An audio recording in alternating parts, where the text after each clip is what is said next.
আল্লাহু আকবার আল্লাহু আকবার।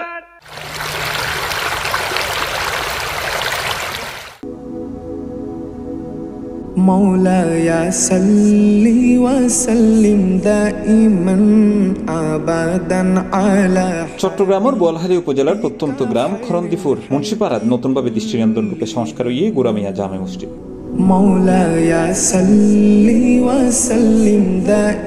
শুক্রবার অক্টোবরের 17 তারিখ আল মানাহিল ফাউন্ডেশন বাংলাদেশের অর্থায়নে নবনির্মিত ওই দৃষ্টিনন্দন জামে মসজিদের নাম ফলক উন্মোচন করছে উপজেলা নির্বাহী কর্মকর্তা মোহাম্মদ রহমতুল্লাহ। এদিন শত শত মুসল্লি মসজিদে জুমার নামাজ আদায় করে।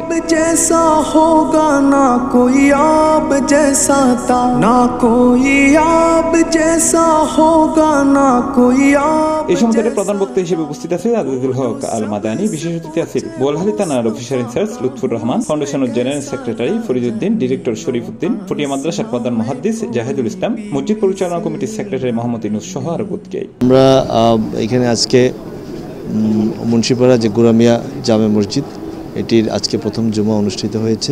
আল মানাহিল যে ওয়েলফেয়ার ফাউন্ডেশন এর উদ্যোগে এবং স্থানীয় যারা এখানে বিত্তশালী ব্যক্তিগণ আছেন এবং ধর্মপ্রাণ মুসল্লিগণ আছেন তাদের অর্থায়নে আজকে এই সুন্দর একটি চমৎকার মসজিদ ওনারা এখানে নির্মাণ করেছেন। আমরা সকলে মিলে জুমার নামাজ আদায় করেছি। আমরা প্রার্থনা করেছি যে এর মাধ্যমে এই অত্র এলাকার যারা মুসল্লিগণ আছেন সকলের মাঝে ইবাদত বন্দেগী করবার জন্য ওনারা আরও বেশি উৎসাহিত হবেন এবং এর মাধ্যমে এই এলাকায় যে সামাজিক শৃঙ্খলা এবং শান্তির বার্তা ছড়িয়ে যাবে।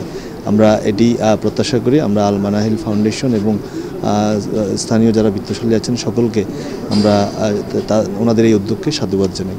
ওনারা জানান আর এই গোরামিয়া জামে মসজিদ জীর্ণ শীর্ণ পুরাতন ছোট পরিসর আছিল। আল মানাহিল ফাউন্ডেশনের আর আবেদন জানানোর সাথে সাথে আল মানাহিল ফাউন্ডেশনের সম্মানিত চেয়ারম্যান জনাব হেলাল উদ্দিন জমিরুদ্দিন সাহেব একমত পোষণ করি আর আজি এই মসজিদ উপহার দিয়ে আমি কৃতজ্ঞতা জানাই আল মানাহিল ফাউন্ডেশনে এবং আর এলাকাবাসী দিন মানে পরিশ্রম করি এই মসজিদ তেন গজ্জে আজি ব্যাগুণ উপস্থিত হইরে যে আন্তরিকতা দেখাই ইয়ানুল্লাহ ধন্যবাদ জানাই। এই সময় জুমার নামাজ দেশ জাতি ও মুসলিম উম্মাহর শান্তি সমৃদ্ধি ও কল্যাণ কামনা করে বিশেষ দোয়া করে খতিব মাওলানা আজিজুল ইসলাম।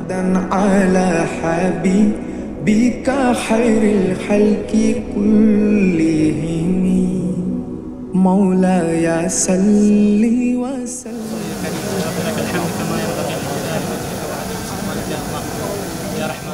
C plus TV, Chittagong.